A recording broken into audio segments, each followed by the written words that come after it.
تیسری مرتبہ حمزہ نے الماری کا دروازہ کھولا اور اس بار اس کے ہاتھوں میں بے ربطی نہیں بلکہ درندگی تھی۔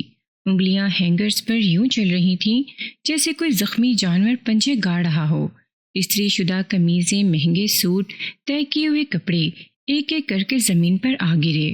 اس نے ہانپتے ہوئے لمحے بھر کو توقف کیا، پھر اچانک پوری قوت سے الماری کا پٹ بند کیا۔ شیشہ چرچرا کر رہ گیا، ٹوٹتے ٹوٹتے بچا۔ حمزہ نے زمین پر بکھرے کپڑوں کو ٹھوکر ماری، دونوں ہاتھوں سے سر تھام کر کرسی پر آ گرا۔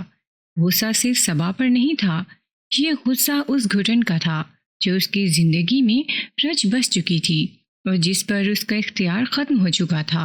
اور اس گھٹن کے پیچھے سب سے گہرا سایہ بھی اماں کا تھا۔ یہ سب انہی کا کیا دھرا تھا جنہوں نے بغیر اس سے پوچھے ایک ایسی لڑکی اس کی زندگی میں دھکیل دی تھی جو اس کے تصور حیات کے بالکل الٹ تھی۔ اور سب سے زیادہ اذیت ناک بات یہ تھی کہ وہ احتجاج بھی نہیں کر سکتا تھا۔ بی اماں عام ماں جیسی نہیں تھیں، محبت ان کے ہاں نرمی نہیں بلکہ اقتدار بن کر اترتی تھی۔ سلیم جو عمر میں بڑا، منصب میں معتبر اور 2 بچوں کا باپ تھا، وہ بھی ان کے سامنے آواز نیچی رکھتا تھا۔ بی اماں کی مامتا 2 سمتوں میں بہتی تھی، بیٹی عالیہ جو بیاہ کر جا چکی تھی اور بھانجی صبا جو یتیم ہو کر ان کی گود میں آ گئی تھی۔ صبا خاموش، کم گو اور فرما بردار تھی۔ بی اماں کے لیے یہ اوصاف نعمت تھے اور حمزہ کے لیے یہی اوصاف سزا بن گئے تھے۔ وہ دانت پیستے ہوئے بڑبڑایا، خدا اس بدتمیز عورت سے سمجھے، اور فضا میں مکہ مارا۔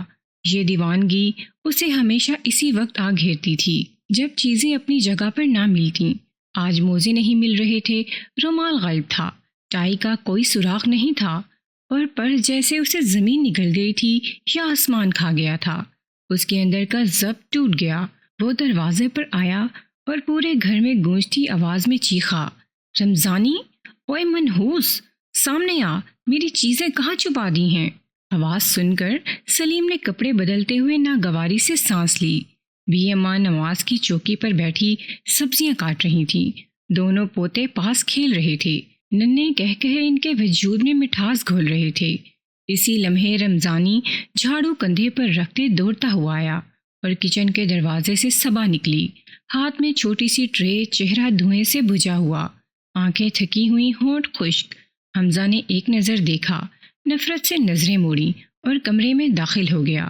صبا نے خاموشی سے ٹرے میز پر رکھی، بال درست کرتے ہوئے اس کی پیشانی پر ہلکی سی کالک لگ گئی تھی۔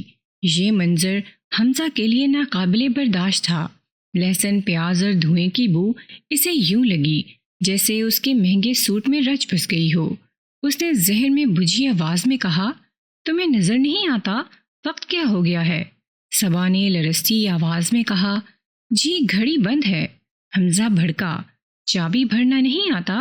سارے کام میں خود ہی کروں، اور تمہارے آنے سے کمرہ بدبو سے بھر جاتا ہے۔ بی اماں نے دمدار آواز میں کہا، حمزہ کیا ہو گیا ہے آخر؟ حمزہ پلٹا اور برسوں کی دبی ہوئی بغاوت زبان پر لے آیا، آپ چاہتی ہیں کہ کوفت اٹھاتے اٹھاتے میرا خاتمہ ہو جائے؟ صبا نے دھیرے سے بتایا کہ موزے دھلے ہوئے ہیں، رومال استری شدہ ہے، پرس کوٹ میں رکھا ہے، مگر حمزہ تو سننے کے موڈ میں نہیں تھا۔ وہ چیختا رہا۔ سلیم نے مداخلت کی، ہر بات چیخ کر کہنا ضروری نہیں ہوتا۔ حمزہ بھڑک اٹھا، آپ کو کیا معلوم میرا جگر کیسے جلتا ہے؟ خاموشی چھا گئی، صبا کے آنسو ٹپکنے لگے۔ بی اماں کا دل کٹ گیا، مگر وہ جانتی تھیں ابھی بولیں گی تو آگ بھڑکے گی۔ یہ روز کا معمول تھا اور یہ صرف آغاز تھا، مگر صبا کے لیے یہی آغاز انجام جیسا بھاری تھا۔ وہ آنسو ضبط کیے کچن میں لوٹ آئی، ہاتھ کانپ رہے تھے، چولہے پر رکھا پانی ابل رہا تھا اور صبا کے اندر کا کرب بھی ابل کر بہنے کو تھا، مگر اس نے ہونٹ بھینچ لیے۔ اس گھر میں رونا کمزوری سمجھا جاتا تھا، اس لیے وہ اپنے آنسو پینے کی کوشش کر رہی تھی۔ بی اماں نے حمزہ کو جاتے دیکھا تو سینے میں ایک چبھن سی اٹھی، مگر وہ جانتی تھیں کہ ابھی کچھ کہنا حمزہ کے زخموں پر نمک چھڑکنے کے مترادف ہوگا۔ سلیم نے کپڑے بدل لیے اور آفس کے لیے نکلتے ہوئے ایک لمحے کو رک کر صبا کو دیکھا۔ وہ کچھ کہنا چاہتا تھا مگر بی اماں کی موجودگی میں زبان نے ساتھ نہ دیا۔ عالیہ بیاہ کر جا چکی تھی، مگر اس گھر کے ہر جھگڑے کی باز گشت اسے وہاں بھی سنائی دیتی تھی۔ وہ فون پر بی اماں کو سمجھاتی کہ حمزہ کے مزاج کو سنبھالیں، مگر بی اماں کا جواب ایک ہی ہوتا تھا کہ لڑکے کو زیادہ لگام دی جائے تو وہ منہ زور ہو جاتا ہے۔ صبا نے ناشتہ سمیٹا، برتن دھوئے، فرش صاف کیا اور پھر بی اماں کے پاس آ کر بیٹھ گئی۔ آنسو اب بھی آنکھوں کے کناروں پر ٹھہرے تھے۔ بی اماں نے سخت لہجے میں کہا، رونا نہیں۔ صبا نے سر جھکا لیا۔ اسے یاد آیا جب وہ پہلی بار اس گھر میں آئی تھی تو بی اماں نے اس کے سر پر ہاتھ رکھ کر کہا تھا، ڈرنا نہیں، یہ گھر تیرا ہے۔ آج وہی گھر اس کے لیے قید خانہ بن چکا تھا۔ دن گزرتے گئے اور حمزہ کا چڑچڑا پن بڑھتا گیا۔ وہ آفس سے لوٹا تو صبا کی خاموشی اسے اشتعال دلاتی۔ اسے لگتا وہ جان بوجھ کر مظلوم بنی بیٹھی ہے۔ وہ اس کے لباس، اس کے بولنے کے انداز، اس کے چلنے پھرنے اور ہر بات پر طنز کرتا۔ صبا ہر بات سہ لیتی۔ وہ سوچتی شاید صبر ہی اس کا مقدر ہے۔ بی اماں نے کبھی کبھار ڈانٹا، مگر حمزہ کے تیور دیکھ کر وہ بھی خاموش ہو جاتی۔ لیکن حمزہ کی زندگی کا ایک اور پہلو بھی تھا۔ وہ آفس میں ہنستا تھا، دوستوں میں گھلتا ملتا تھا۔ وہیں اس کی ملاقات نوشین سے ہوئی۔ شوخ، بے باک، خود اعتمادی سے بھری ہوئی وہ لڑکی جو اس سے باتیں کرتی، اس کے شکوے سنتی اور اسے یہ احساس دلاتی کہ وہ کسی سے کم نہیں۔ حمزہ پہلی بار خود کو معتبر محسوس کرنے لگا۔ اس نے گھر کی گھٹن سے بھاگنے کے لیے آفس کو پناہ گاہ بنا لیا۔ شامیں دیر سے ہونے لگیں، بہانے بڑھنے لگے۔ صبا ہر رات دروازے کی آہٹ پر چونک جاتی۔ بی اماں سب دیکھ رہی تھیں مگر خاموش تھیں۔ انہیں امید تھی کہ وقت حمزہ کو سدھار دے گا، مگر وقت الٹا رخ اختیار کر چکا تھا۔ ایک دن حمزہ نے کم تنخواہ دی، پھر اگلے مہینے اور کم۔ بی اماں کا شک یقین میں بدلنے لگا۔ انہوں نے سلیم سے کہا، مگر سلیم نے ٹال دیا۔ آخر کار بی اماں خود آفس پہنچ گئیں۔ حقیقت کھلی تو ان کے اندر کی ماں نے فیصلہ کر لیا کہ اب خاموشی جرم ہے۔ جب حمزہ کو پتہ چلا تو اس کا غرور بکھر گیا۔ وہ گھر آیا تو آگ بگولا تھا۔ وہ صبا پر چیخا، بی اماں پر الزام لگایا، خود کو مظلوم ثابت کرنے کی کوشش کی، مگر اس بار بی اماں خاموش نہ رہیں۔ انہوں نے دو ٹوک کہا کہ اگر اسے یہ گھر قید لگتا ہے تو دروازہ کھلا ہے۔ یہ الفاظ حمزہ کے لیے ناقابل برداشت تھے۔ اس نے بغاوت کی، گھر چھوڑنے کا اعلان کیا اور چلا گیا۔ صبا کی دنیا ایک لمحے میں لرز گئی۔ وہ دیوار کے ساتھ ٹیک لگا کر بیٹھ گئی۔ طلاق کا خوف اس کی رگوں میں زہر کی طرح دوڑ گیا۔ بی اماں نے اسے سینے سے لگایا اور کہا، ڈر نہیں، ابھی میں زندہ ہوں۔ اور وقت نے پہلی بار صبا کے حق میں کروٹ لی، کیونکہ باہر کی دنیا جسے حمزہ جنت سمجھ رہا تھا وہ صرف سراب تھی، اور اس سراب کے ٹوٹنے میں اب زیادہ دیر باقی نہیں تھی، اور وہ سراب واقعی جلد ٹوٹ گیا۔ مگر اس کے ٹوٹنے کی آواز پہلے حمزہ کے کانوں میں نہیں، دل میں لگی۔ وہ گھر چھوڑ کر جس آزادی کے نشے میں نکلا تھا، اس آزادی کی پہلی قیمت اکیلا پن تھا۔ نوشین کی ہنسی جو آفس کے شور میں دل کو بہلاتی تھی، اب کلب کی تیز روشنیوں میں کھوکھلی لگنے لگی۔ وہاں کہے تھے مگر کسی کا کوئی احساس نہیں تھا، کوئی انتظار نہیں تھا، کوئی خاموش خدمت نہیں تھی۔ شامیں لمبی اور راتیں بھی اور طویل ہو گئیں۔ اس نے نوشین کے کہنے پر چند دن ایک فلیٹ میں گزارے، مگر جلد ہی اسے احساس ہوا کہ جس لڑکی نے اسے بغاوت سکھائی تھی وہ اس کی کمزوریوں کے بوجھ اٹھانے کے لیے تیار نہیں۔ پیسوں کا ذکر آیا تو باتوں کا رنگ بدل گیا۔ کل تک جو ہمدرد تھی آج حساب مانگنے لگی۔ وہ جو آزادی کی مثالیں دیتی تھی اب اپنے مفاد کی دیواروں کے پیچھے کھڑی تھی۔ حمزہ نے پہلی بار اپنے فیصلے پر پچھتاوا محسوس کیا، مگر ضد اب بھی آڑے آتی رہی۔ ادھر گھر میں صبا کا وقت کسی ساکت جھیل کی طرح تھم چکا تھا۔ وہ دن بھر کام کرتی، رات کو بی اماں کے پاس بیٹھ کر ان کی باتیں سنتی۔ بی اماں کے لہجے میں اب سختی کم اور تھکن زیادہ تھی۔ وہ صبا کو دیکھتی تو انہیں اپنی جوانی کے وہ دن یاد آتے جب صبر کو عورت کی سب سے بڑی طاقت سمجھا جاتا تھا۔ سلیم کبھی کبھی حمزہ کے بارے میں پوچھ لیتا، مگر صبا ہر بار یہی کہتی کہ اللہ بہتر کرے گا۔ اس کے دل میں ایک عجیب سا خوف تھا کہ اگر حمزہ لوٹا بھی تو کیسا لوٹے گا۔ ایک دن سلیم نے خبر دی کہ حمزہ نے نوکری چھوڑ دی ہے۔ یہ سن کر بی اماں کے ہاتھ کانپ گئے، ان کی پیشانی پر بل آ گئے، مگر انہوں نے صبا کے سامنے ضبط سے کام لیا۔ وہ جانتی تھیں کہ اب لڑکے کو وقت ہی سبق سکھائے گا۔ ادھر حمزہ کے حالات بگڑنے لگے، پیسے کیا کم ہونے لگے، دوست بھی کم ہوتے گئے۔ نوشین نے بھی آہستہ آہستہ فاصلہ بڑھا لیا۔ ایک رات کلب میں اس نے حمزہ کو نظر انداز کیا اور کسی اور کے ساتھ ہنستی بولتی دکھائی دی۔ وہ لمحہ حمزہ کے لیے کسی زلزلے سے کم نہ تھا۔ اسے پہلی بار احساس ہوا کہ جس دنیا کو وہ جنت سمجھ بیٹھا تھا وہاں کوئی کسی کا نہیں۔ اس رات وہ نشے اور بے بسی کے عالم میں بھٹکتا رہا اور آخر کار لاشعوری طور پر اسی گھر کے دروازے پر آ کھڑا ہوا جسے وہ قید خانہ کہہ کر گیا تھا۔ دروازہ کھلا تھا، آنگن میں وہی سادگی، وہی سکون، وہی خاموش روشنی تھی۔ بی اماں جاگ رہی تھیں۔ انہوں نے اس کی حالت دیکھی تو دل کٹ گیا، مگر زبان پر ملامت نہ آئی۔ کیوں دیوانہ بنا پھر رہا ہے؟ انہوں نے صرف اتنا کہا۔ حمزہ ٹوٹ کر ان کے قدموں میں بیٹھ گیا۔ اس کے اندر کا غرور آنسو بن کر بہہ نکلا۔ صبا کمرے کے دروازے پر کھڑی سب دیکھ رہی تھی۔ اس کے دل میں خوف بھی تھا اور امید بھی۔ اماں نے حمزہ کے سر پر ہاتھ رکھا اور کہا، آدمی بن جا، یہی وقت ہے۔ صبا نے پہلی بار دل میں دعا کی کہ شاید یہ رات واقعی کسی انجام کی نہیں بلکہ کسی نئی شروعات کی رات ہو۔ اور حمزہ جس نے بہت دیر بعد گھر کی ہوا میں سانس لی تھی، پہلی بار سمجھ رہا تھا کہ سکون روشنیوں میں نہیں بلکہ اس خاموش آنگن میں ہے۔ اس رات کے بعد حمزہ گھر تو لوٹ آیا، مگر دل شاید ابھی بھی پوری طرح نہیں لوٹا تھا۔ شکست کا بوجھ اس کے چہرے پر صاف جھلک رہا تھا۔ وہ خاموش رہنے لگا۔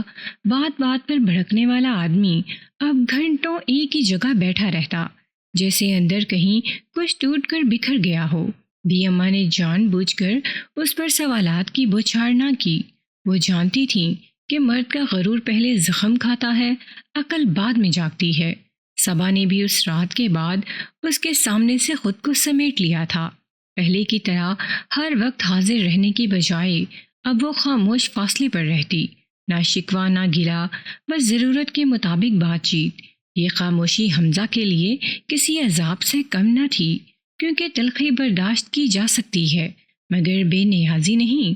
وہ اکثر کچھ کہنا چاہتا، معذرت کے الفاظ لبوں تک آتے مگر انا آڑے آ جاتی۔ دن گزرتے گئے۔ حمزہ نے نوکری ڈھونڈنے کی کوشش کی، مگر جو فرم اسے ہاتھوں ہاتھ لیتی تھی اب وہاں اس کے لیے کوئی جگہ نہ تھی۔ سلیم نے مدد کی پیشکش کی مگر حمزہ نے انکار کر دیا۔ شاید اب بھی وہ یہ ماننے کو تیار نہیں تھا کہ اسے سہارا درکار ہے۔ بی اماں نے ایک دن اسے اپنے پاس بٹھا کر کہا تھا، بیٹا، زندگی سے پسند سے نہیں چلتی، برداشت بھی سیکھنی پڑتی ہے۔ مگر حمزہ نے نظریں چرا لیں۔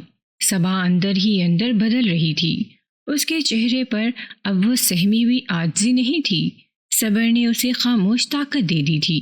وہ جان چکی تھی کہ عورت کا رونا مرد کو نہیں بدلتا، اس کا ٹھہراؤ بدلتا ہے۔ ایک شام حمزہ نے دیکھا کہ صبا صحن میں بی اماں کے بالوں میں تیل لگا رہی تھی۔ دونوں آہستہ آہستہ باتیں کر رہی تھیں۔ ہنسی کی ہلکی سی ہوا فضا میں گھل رہی تھی۔ اس منظر نے حمزہ کے سینے میں چبھن پیدا کی۔ یہ وہ گھر تھا جسے وہ چھوڑ کر گیا تھا، اور یہ وہ رشتہ تھا جسے اس نے کمتر سمجھا۔ اس رات اس نے پہلی بار صبا سے سیدھے لہجے میں بات کی، تم نے مجھ سے کبھی کچھ مانگا کیوں نہیں؟ صبا نے نظریں جھکا کر کہا، کیونکہ جو مانگنا پڑے وہ محبت نہیں ہوتی۔ یہ جملہ حمزہ کے اندر کہیں گونج کر رہ گیا۔ اسے یاد آیا نوشین کا ہنستا ہوا چہرہ، حساب مانگتی آوازیں، اور پھر یہ خاموش عورت جو سب کچھ دیکھ کر بھی مطالبہ نہیں کرتی تھی۔ اگلے دن حمزہ نے سلیم سے ملازمت کے بارے میں بات کی۔ پہلی بار اس نے مدد قبول کی تھی۔ بی اماں نے دور سے یہ منظر دیکھا تو ان کی آنکھوں میں نمی آ گئی۔ وہ جان گئیں کہ لڑکا ٹوٹ کر جڑنے کے مرحلے میں ہے۔ صبا نے اس دن وہ دال بنائی جو حمزہ کو بہت پسند تھی، مگر کوئی جتانے والا انداز نہیں اپنایا۔ کھانا سامنے رکھا اور خاموشی سے ہٹ گئی۔ حمزہ نے پہلا نوارہ لیا تو اسے محسوس ہوا کہ ذائقہ صرف کھانے کا نہیں تھا، اس میں صبر، تھکن اور معافی سب شامل تھے۔ اس نے سر اٹھا کر صبا کو دیکھا۔ وہ نظریں ملا نہ سکا، مگر دل میں ایک فیصلہ ابھرنے لگا۔ شاید زندگی جیتنے کا ہنر آزادی میں نہیں بلکہ رشتے نبھانے میں تھا۔ اب وہ صبح سویرے اٹھنے لگا، آنگن میں ٹہلتے ہوئے بی اماں کو سلام کرتا، صبا کی موجودگی کو محسوس کرتا، مگر اس پر حکم چلانے کی پرانی عادت سے خود کو روکتا۔ یہ گریز اس کے لیے آسان نہ تھا، کیونکہ غرور کی جڑیں گہری تھیں، مگر شکست نے ان جڑوں میں درار ڈال دی تھی۔ سلیم نے اس کے لیے ایک انٹرویو طے کرایا۔ حمزہ پہلی بار بغیر بناؤ سنگھار کے نکلا۔ نہ وہ پرانا اعتماد تھا، نہ دکھاوے کی مسکراہٹ، مگر اس کے سوالوں کے جواب میں ایک سچائی تھی جو پہلے کبھی نہ تھی۔ واپس آیا تو بی اماں نے کچھ نہ پوچھا، صرف دعا دی۔ صبا نے پانی رکھا اور چپ چاپ ہٹ گئی۔ اس خاموشی میں کوئی شکوہ نہیں تھا، یہ خاموشی اس بات کی گواہ تھی کہ وہ خود کو منوانے کی بجائے خود کو بچا رہی تھی۔ شام کو حمزہ نے خود کچن میں جا کر برتن دھونے کی پیشکش کی تو صبا چونک گئی۔ بی اماں نے یہ منظر دیکھا تو من ہی من میں شکر ادا کیا۔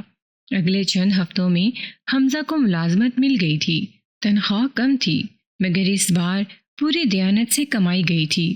اس نے پہلی تنخواہ بی اماں کے ہاتھ پر رکھی تو ان کی آنکھوں میں نمی تیر گئی۔ صبا نے دور سے یہ منظر دیکھا اور پہلی بار اس کے دل میں یہ خیال آیا کہ شاید اس گھر میں اس کا وجود محض برداشت نہیں بلکہ قبولیت پا رہا ہے۔ حمزہ کے رویے میں تبدیلی آہستہ آہستہ آئی۔ وہ کبھی کبھی صبا سے پوچھ لیتا کہ دن کیسا گزرا۔ ایک رات اس نے جھجکتے ہوئے کہا کہ اگر کبھی میں نے تمہیں دکھ دیا ہو تو اسے بھول جانا۔ صبا نے نظریں اٹھا کر اسے دیکھا اور دھیرے سے کہا، بھولنا نہیں پڑتا، بس زخم بھر جائیں تو کافی ہوتا ہے۔ اس جواب میں نہ الزام تھا نہ فتح، صرف ایک تھکی ہوئی عورت کی کہانی تھی۔ حمزہ کو پہلی بار احساس ہوا کہ عورت کا صبر مرد کی تلوار سے زیادہ تیز ہوتا ہے۔ نوشین کا نام اب اس کے ذہن میں دھندلا سا رہ گیا تھا، وہ اس کے لیے ایک سبق بن کر رہ گئی تھی۔ آزادی کے نام پر جو سودا بیچا گیا تھا اس کی قیمت اس نے چکا دی تھی، اور بی اماں جو بہت دنوں سے دل ہی دل میں یہ دعا مانگ رہی تھیں کہ گھر ٹوٹنے سے بچ جائے، اس رات سوتے ہوئے مطمئن تھیں۔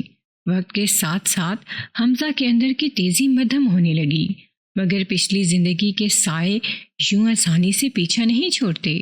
کبھی کوئی لفظ، کبھی کوئی خوشبو، کبھی کلب کی روشنیوں کی ایک جھلک اسے بے چین کر دیتی۔ وہ چونک کر رک جاتا، پھر خود کو صبا کی طرف متوجہ پاتا جو خاموشی سے گھر کے کاموں میں جٹی رہتی۔ بی اماں نے اس تبدیلی کو پرکھ لیا تھا۔ وہ جانتی تھیں کہ اگر مرد کو شرمندگی کے ساتھ ساتھ راستہ بھی نہ دیا جائے تو وہ پھر بھاگ کھڑا ہوتا ہے۔ اس لیے وہ دانستہ حمزہ کو ذمہ داریاں سونپنے لگی، کبھی بازار کی فہرست، کبھی کسی کام کی نگرانی، کبھی گھر کے فیصلوں میں رائے۔ صبا بھی بدل گئی تھی، اب وہ ہر بات پر ہاں نہیں کہتی تھی، نہ ہی ہر بات سہ لیتی تھی۔ اگر حمزہ کا لہجہ تلخ ہوتا تو وہ خاموشی اختیار کر لیتی، مگر جھک کر نہیں۔ یہ خاموشی پہلے جیسی بے بسی نہیں تھی، یہ خودداری تھی۔ ایک دن حمزہ نے لاشعوری طور پر پرانا جملہ دہرا دیا، گھر میں بدبو پھیلی رہتی ہے۔ صبا ٹھٹک گئی، اس نے پہلی بار سر اٹھا کر سیدھا کہا، بدبو میرے وجود سے نہیں، آپ کے غصے سے پھیلتی ہے۔ یہ جملہ کسی چیخ سے کم نہ تھا۔ اس جملے کی گونج حمزہ کے دل میں دیر تک رہی، وہ کچھ کہہ نہ سکا۔ بی اماں نے دور سے یہ منظر دیکھا تو انہیں تسلی ہوئی کہ اب صبا کمزور نہیں رہی۔ اسی شام حمزہ نے خود صبا سے معافی مانگی، مکمل نہیں، ٹوٹی پھوٹی مگر سچی۔ صبا نے معافی کو لفظوں میں قبول نہ کیا، اس نے بس اتنا کہا کہ اگر آگے کا راستہ ساتھ چلنے کا ہے تو پیچھے کے حساب کتاب چھوڑ دیں۔ حمزہ نے سر ہلا دیا۔ اس دن کے بعد اس نے نوشین کا نمبر ڈیلیٹ کر دیا۔ بی اماں نے پہلی بار اس کے لیے دعا مانگتے ہوئے کہا تھا کہ میرا بیٹا اب آدمی بنتا جا رہا ہے۔ صبا نے یہ جملہ سنا تو اس کی آنکھوں میں نمی آ گئی، مگر یہ آنسو شکر کے تھے۔ پھر ایک رات جب بجلی چلی گئی اور آنگن میں اندھیرا پھیل گیا، حمزہ نے صبا کے ساتھ چارپائی پر بیٹھے بیٹھے وہ سب کہا جو برسوں دبائے رکھا تھا۔ اس نے مانا کہ وہ ڈرا ہوا تھا، کمتر تھا اور اپنی کمزوریوں پر پردہ ڈالنے کے لیے غرور اوڑھتا رہا۔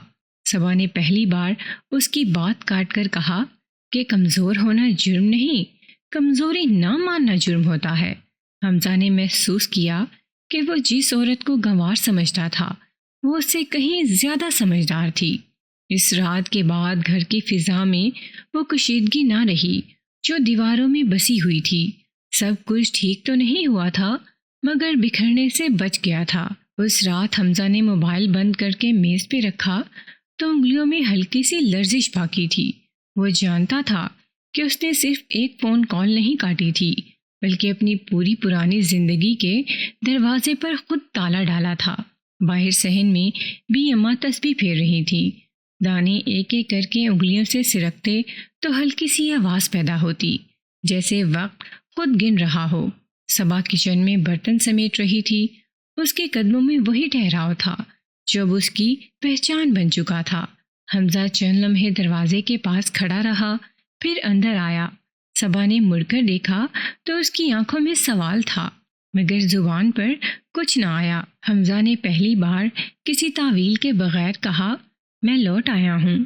صبا نے سر ہلایا اور آہستہ سے کہا، آ جائیے، کھانا ٹھنڈا ہو رہا ہے۔ یہ جملہ نہ طنز تھا نہ شکایت، بس ایک قبولیت تھی، وہ قبولیت جس کے لیے حمزہ برسوں بھٹکتا رہا تھا۔